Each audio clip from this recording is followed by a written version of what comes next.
So the thing about spirit guides, whenever you ask them a question like, hey, what's going to happen? And they're like, you know. And you're like, no, I don't know. Yeah, you do. Yeah, you know.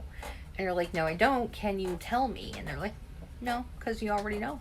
So why do I need to tell you? And you're like, yeah, but can you at least give me a hint? Like to tell me if I'm right or not? And they're like, you know. So this goes on, repeat, and then all of a sudden you start hearing the buzzing and the ringing and the white noise in your ear, and it gets like really amplified static. So then you're like, okay, but what are you trying to tell me? And they're like, you already know. Or when you're like, okay, so what do I need to do in this situation? They're like, you know. Yeah, but can you tell me so that way I know if I'm right or not? What do I need to do? And they, it just goes into that whole, you already know. And I have found whenever that happens, they have always been right because I already know what I know, but I don't want to acknowledge it because it's not what I want.